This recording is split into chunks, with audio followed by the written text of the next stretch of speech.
udah lama kita nggak on location ya, Mas. Jadi sekarang spesial nih kita mengunjungi wedding service. Wedding service Omahe Aziza. Omahe Aziza. Di mana nih kita, Pak?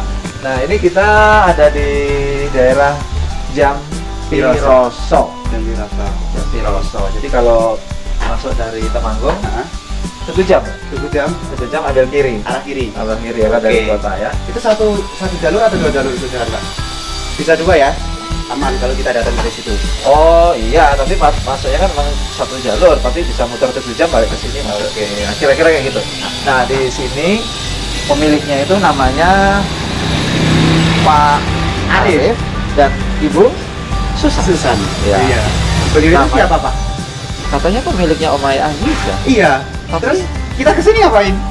ya kita tanya-tanya kayak biasa. Cari ilmu, cari motivasi, Oh iya, cari inspirasi. Sekilas info, kalau Omahe Aziza itu menyediakan souvenir untuk pernikahan pasti ya. Bukan souvenir untuk rapat Bukan. operasi bukan ya. Souvenir, mahar, seserahan, bunga, dan dekorasi itu udah paket lengkap itu kalau kita lengkap. siapapun mau ini ya, apa namanya, punya hajatan gitu ya. Oh, iya, itu pembagian tugasnya antara Pak Arif dan Bu Susan itu kayak apa itu dari paket-paketnya. Kita langsung ketemu beliau aja. Boleh. Yo. Siap. Assalamualaikum. Waalaikumsalam. Maaf nih mau ganggu, boleh? Monggo. Ngobrol sebentar ya. Iya, monggo sebentar. Saya ngesain ini sebentar, nggih. Oh ya, berarti kita sambil lihat dulu, Mas. Iya, Sini. siap. Kita ngobrol sama Pak Arif dulu yuk. Ya, monggo. Nah, Pak Arif, sini Pak Arif. Kita ngobrol-ngobrol dengan di sebelah situ. Ini Monggo. jadi benar nggak tadi kalau kami bilang tadi ada souvenir, ada mahar, bunga, sama Iya, betul dekorasi? sekali, betul. Iya. Oh, jadi Monggo. paket komplit di sini ya? Iya, satu tempat untuk kebutuhan pra pernikahan. Gitu. Jadi Pernikahan. pra pernikahan. Karena sebelum menikah itu kan untuk seserahan, mahar itu semuanya sebelum menikah, bukan setelah menikah. Kalau setelah menikah apa? Dibayar hutang. Bayar hutang. Iya. Terus kami baca itu tulisannya wedding service, bukan wedding organizer ya. Iya. Itu apa itu bedanya itu? Karena kalau wedding service itu kita melayani pokoknya sebelum pernikahan itu dari mahar, hantaran, souvenir, dan bunga-bunga itu sebelum pernikahannya. Kalau wedding organizer Pas pelaksanaan. pas pelaksanaan resepsinya. Itulah makanya pra pernikahan. Kalau orang Jawa nyebutnya ukur ramping sebelum pernikahan gitu ya, Pak. Betul, iya. Iya, terus ini kebanyakan di sini kita berada di Taman Bunga ini, Mas. Iya. Ada di Baunya Sebentar ya. Tapi bunganya ini ada yang plastik atau Ada yang bunga fresh, ada fresh? yang artificial. Artificial. Iya. Ya, artificial. Artificialnya ini bahannya apa ini, Mbak? Artificial ini bahannya macam-macam, ada latex, ada plastik, ada kain. Tapi kita pakainya yang premium, insya Allah. Jadi walaupun bukan asli, tapi kalau dilihat terlihat seperti asli. Iya. Oh, ini impor ya kayak ini ya? Impor tapi kita pengguna aja. Kita pengguna. Terima kasih kita sebagai pengguna. Terus apa namanya?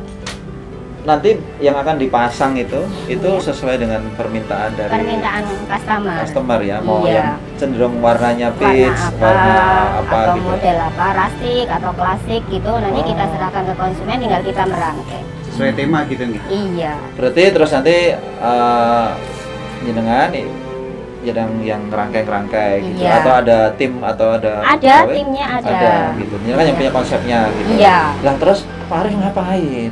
Tugasnya Bagian ini. keuangan. Saya bagian Keuangan. pelaksana, Pak. Kalau ada yang buat dekor-dekor, saya yang bagian pelaksananya. Ibu yang Turun ke Konsep. lapangan. Oh, yang Iya. kerja keras di lapangan, Betul, yang gitu. keluar otot lah ya. Nah, keluar keringet. Keluar keringat. Jadi termasuk yang masang-masang dari apa yang dibikin di sini dipasang itu Bapak Arif ya masang. Iya. Iya, betul. Rata-rata ini ya, rata-rata indoor atau apa nih kalau? Kalau sekarang masih indoor, tapi kalaupun misalnya outdoor ya kita tetap siap. Jadi kalau outdoor itu mungkin bunga-bunganya lebih banyak, lebih besar atau gimana ya? Iya betul. Gitu Kalau ya. outdoor itu lebih besar. Jadi sementara indoor. Ibunya siap, Pak Arifnya siap nggak? Siap. Jadi mendengar jawaban ibu siap kayaknya agak lemes. Iya. Oke. Ini ngomong-ngomong Pak Kris minat memakai jasa dari Liza? Propertinya sih nggak komplit. Udah, jangan nanti dikira promosi kalau kita bicarakan di sini. Iya. Terus gini, tentu dulu ada sejarahnya dong, kena sampai akhirnya bikin ini gitu. Boleh diceritakan? Kalau sejarahnya itu sebenarnya kalau dibilang the power of kepepet. The power of Kepepet. Kepepet benar-benar kepepet karena apa ya? Memang benar-benar kepepet karena berawal dari pas masih di Jakarta ya. Masih di Jakarta yang tadinya kerja di kalau boleh dibilang klub atau itu terus Malam. iya Saya kan jurusannya perhotelan, banyak kan kerja di Macam kalong ya. Nah, saya pulangnya jam 2 malam biasanya. jadi berawal dari pas puasa itu pas saya ingat ya pas puasa itu kenapa ada kasus apa gitu tiba-tiba dikeluarkan jadi waktu itu kebetulan belum ada Aziza juga jadi kita masih menikah dua tahun gitu belum ada anak pertama terus pas puasa itu nggak punya tabungan di PHK. Alhamdulillah ada yang ngajakin kalau di sana kalau puasa itu kan di masjid komplek elit itu ada kayak bazar 1 bulan gitu. Terus ada yang ngajakin di situ. Itu oh iya ya ternyata ya udahlah nggak apa-apa di sini gitu. Akhirnya tiap sore itu di situ, sholat di situ, nanti sahur juga di situ. Karena apa? Karena kita nggak punya uang untuk beli makan. Jadi ini istilahnya nurut maem. Itu selama 1 bulan kita di masjid itu. Kelihatannya khusuk tapi ya ada modus gitu ya. Benar-benar itu saya ingat banget pas puasa itu 1 bulan penuh benar-benar di masjid di Tepet itu. Jadi tiap sore kita pokoknya sebelum asar udah di situ. Terus ini sudah mulai mengarah ke Situ. Jadi habis itu ya alhamdulillah tetap walaupun kita jualan di kereta ya pernah ya jualan di kereta. KRL? Iya di Jakarta itu jualan bikin makanan gitu kita jual di kereta gitu. Terus tempat jualan di kantor-kantor kok mas, di kantor Telkom itu saya jualan ya juga. Terus baru pulang ke Temanggung pas hamil. Iya, 9 bulan mau melahirkan baru pulang Temanggung. Pulang ke Temanggung berarti aslinya itu emang Temanggung. Temanggung nih saya, kalau bapaknya Saya Jakarta. Jakarta. Oh gitu. Jadi itu udah beberapa tahun gitu, alhamdulillah keterima di bank BUMN. Waktu itu alhamdulillah. Alhamdulillah, walau waktu itu alhamdulillah kalau sekarang Sekarang alhamdulillah. Pas. Keluar.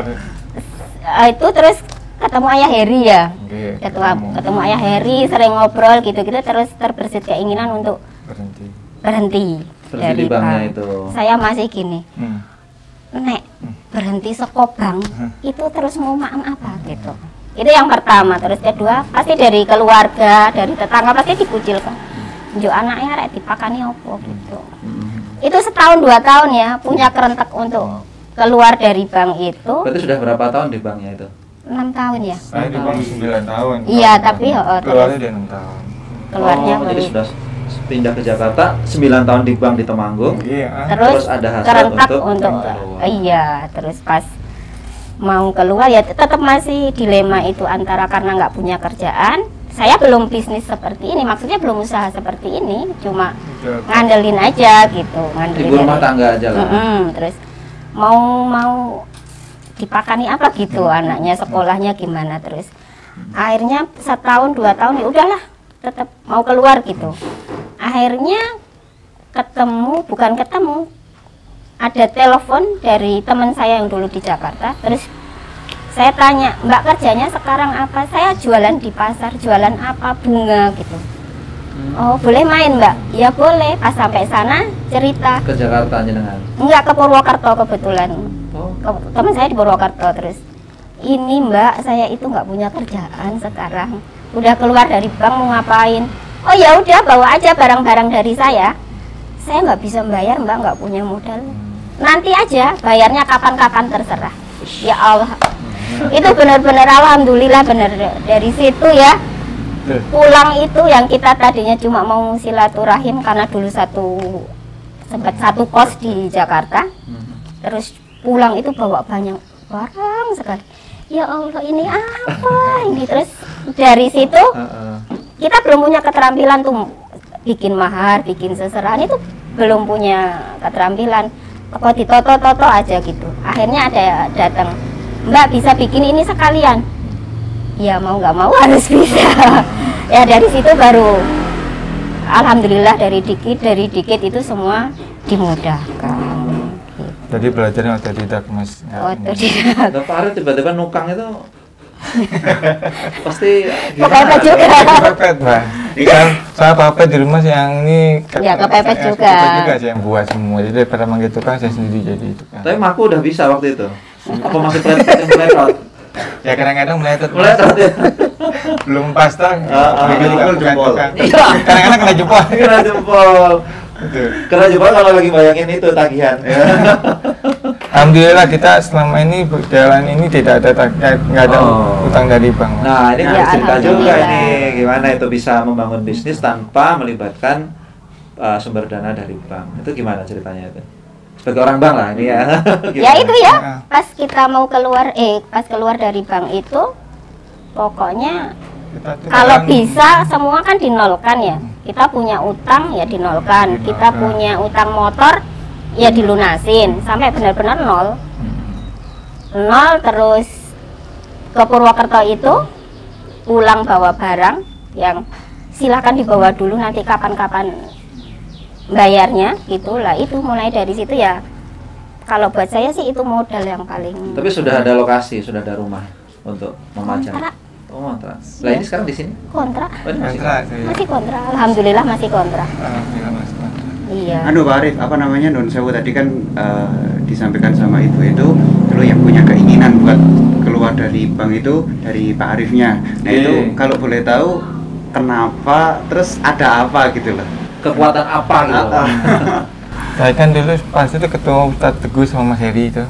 Saya tanya-tanya kok kerja di bank kemana, kan ada orang bilang kerja di bank itu nggak apa-apa, judulnya sampai kan cuma bekerja, duitnya juga kan kesampean ibadah nggak apa-apa, cuma kan kita kan ingat sama Akhirat. surat Al-Quran itu yang bilang bahwa kalau kita masih kerja di bank atau menggunakan riba, yang musuh kita bukan manusia lagi, nah, Allah dan Rasulnya. Kita masa diperangi sama Allah, masa kita berani yang ngasih kita hidup kan. Jadi ketemu ayat itu ya. Jadi saya ketemu ayat itu tengeng terus, jadi kita harus segera keluar, kalau enggak ya kesian anak saya nanti baru lahir si Aji apa? Pia itu kan pas lahir masa saya masih ngasih uang haram lagi ya, akhirnya saya keluar. Mantap itu. Itu bilang ke keluarga, bilang ke ibu waktu itu. Bilang ke ibu Ada drama-dramanya nggak? Jelas. Nah, seperti itu saya pokoknya ini walaupun di utang saya masih di bank masih ada utang lagi nih Mas, ada berapa? 15 juta ya Mas. Itu bingung dibayar kemana, tapi alhamdulillah ya namanya kita udah yakin sama Gusti Allah kan Mas. Dalam sebulan itu alhamdulillah orderan banyak, tiba-tiba bisa bayar itu kita. Sampai bisa yang penting utang Langsung sebulan itu langsung lunas. Iya. Atau dari mana itu? Nggak tahu. Bingung Tiba-tiba di bank pokoknya. itu ada duit 15 juta. Ya itu apa namanya, ada orderan waktu Ada itu orderan pokoknya ada aja nyawa. ada aja gitu. Lampung nggak ada berhentinya, tiba pas dapat duit 15 juta ya bayar oke. Tapi ada down juga nggak sih di tengah-tengah perjalanan itu, misalnya dilelah gitu, nggak Iya, beneran iya. gitu. Karena kan itu gimana tuh? Kalau keluar tadinya pandangan orang kerja di bank itu kan enak. Iya.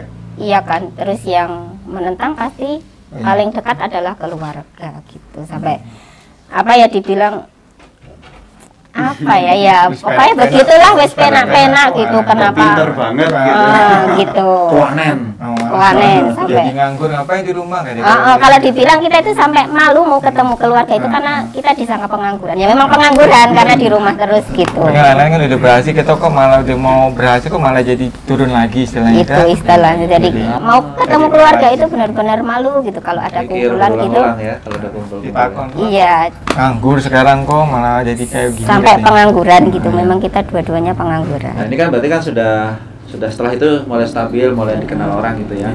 Nah itu terus berikutnya kan tahap berikutnya adalah menguatkan bagaimana pekerjaan ini bernuansa ibadah. Iya. Nah itu penguatannya itu kalau boleh share tipsnya apa yang dilakukan saat itu? Jadi apa ya? Kalau tiap pagi kita ada berapa kok kaleng subuh, kotak subuh itu berjejer gitu. Jadi tiap pagi kita alhamdulillah pasti nyemplungin ya. Enggak, pokoknya nggak tahu berapa itu, ada sekitar 5 atau 7. Berapa itu betul. Jadi kita nggak pernah ngitungin gitu. Pokoknya ambil dari pendapatan itu, pokoknya tung gitu. Mau hari ini kita dapat pendapatan nggak ada, tetap saya masukin mas saya gitu. Jadinya pokoknya nggak pikir aja duit. Insya Allah. Pokoknya ada yang beli saya masuk pokoknya gitu. Itu yang pertama. Terus yang kedua, kadang-kadang kita pengen nambah properti ini atau nambah pulaan ini gitu. Sering mau utang ya gitu untuk menambah gitu ya. Tapi kembali lagi bahwa kita itu istilahnya sudah bersih, itu tuh udah lama, masa mau nyemplung lagi gitu. Jadi udahlah gitu, nanti lama-lama juga cukup gitu. Kalau dibilang sekarang sudah cukup belum ya belum, tetap belum, tetapi alhamdulillah selalu tercukupi gitu. Jadi ada apa-apa, kepingin apa-apa, alhamdulillah ada, alhamdulillah cukup tanpa perlu harus ke bank lah. Berarti boleh dibilang ibadah yang paling diistiqomahin yang berkaitan dengan pekerjaan ini adalah sedekah subuh itu Iya. ya? Iya.